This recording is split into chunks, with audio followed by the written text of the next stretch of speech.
Écoutons bien ce reportage qui nous a été proposé par RT France.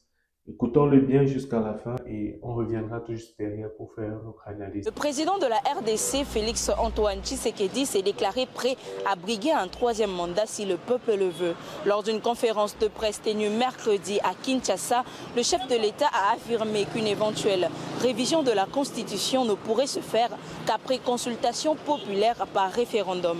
Si le peuple m'offrait un troisième mandat, je le prendrai, a dit le chef de l'État. Alors, la chose qu'il ne faut pas faire, c'est de lier cet exercice à un troisième mandat. Je n'ai pas sollicité de troisième mandat.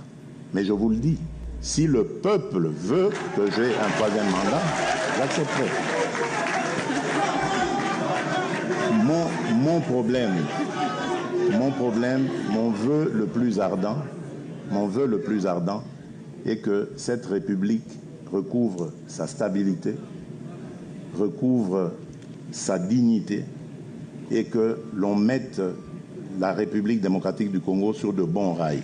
La situation de la guerre dans l'est du pays n'a pas été oubliée lors de ce face-à-face avec les journalistes.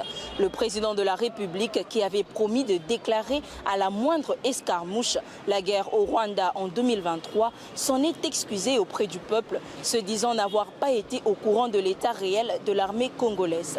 Au moment de la campagne électorale, je crois que c'était le dernier jour de la campagne électorale, j'avais parlé d'escarmouches. Et aujourd'hui, je voudrais vraiment profiter de cette occasion pour m'excuser devant le peuple congolais, pas parce que je n'avais pas envie, que je me suis dégonflé, comme on dit, mais simplement parce que j'avais reçu de fausses informations concernant notre armée. Lors de sa conférence de presse, le chef de l'État, Félix Tshisekedi, a été attendu sur plusieurs dossiers, notamment celui de sa relation avec son prédécesseur Joseph Kabila, récemment sanctionné par le Trésor américain. Félix Tshisekedi regrette que l'homme par lequel est arrivée la première alternance pacifique soit rangé du côté de l'agresseur, sapant cette alternance qui devrait être brandie comme une fierté. Je suis le premier à regretter cette situation, qui pour moi est un vrai gâchis. Nous avions réussi, lui et moi, lui particulièrement d'ailleurs, obtenir la première alternance pacifique et démocratique dans notre pays. Donc c'était historique et nous n'avions pas le droit de cracher sur un tel héritage. Organisée à l'occasion de la Journée internationale de la liberté de la presse célébrée le 3 mai, chaque année, la conférence du chef de l'État a été une occasion pour le président de la République, Félix Antoine Tshisekedi, de rappeler le caractère fondamental de la liberté de la presse dans un État démocratique. Il a insisté sur le rôle essentiel des médias dans la consolidation de la démocratie. Kinshasa, Eunice Moukika pour RT en français.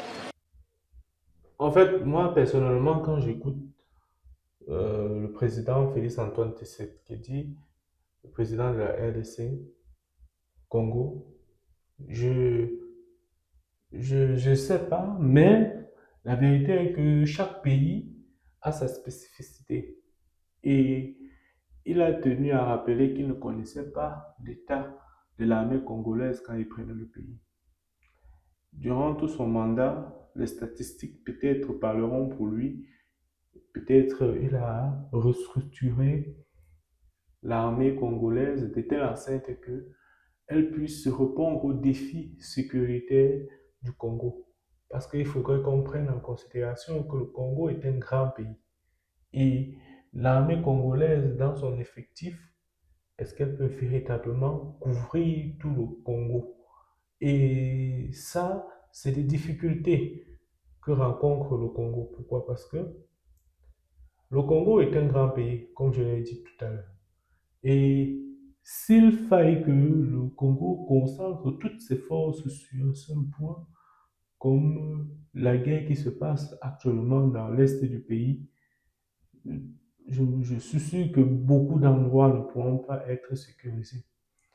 Donc, peut-être le vœu du président Félix Antoine Tshisekedi, pas dans le sens qu'il voudrait faire en sorte que l'armée puisse se doter véritablement de moyens pour pouvoir affronter les défis qui lui sont imposés. Parce que parfois, des personnes tiennent à ce que l'armée ne puisse pas véritablement se déployer de telle enceinte qu'elle puisse répondre véritablement aux défis sécuritaires. Et cela est fait à dessein. Pourquoi? Parce que une armée faible, un pays est en proie à beaucoup de dangers. Parce qu'elle-même ne peut pas répondre à certains types de défis. Et l'alternance, parfois, ne permet pas au président qui vient de pouvoir véritablement jauger les défis qui lui, que son prédécesseur a eu à gérer. Donc, peut-être la pensée du président Étienne Tshisekedi va dans le sens de la continuité de la refondation de l'armée congolaise.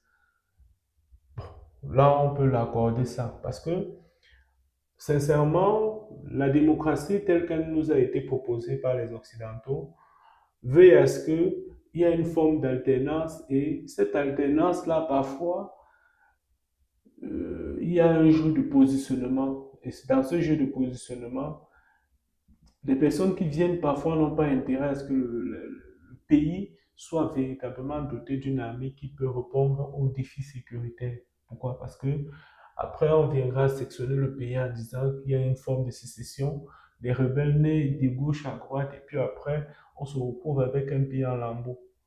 Si le président Félix Etienne Tshisekedi est véritablement sincère, moi je peux que l'applaudir dans cette initiative.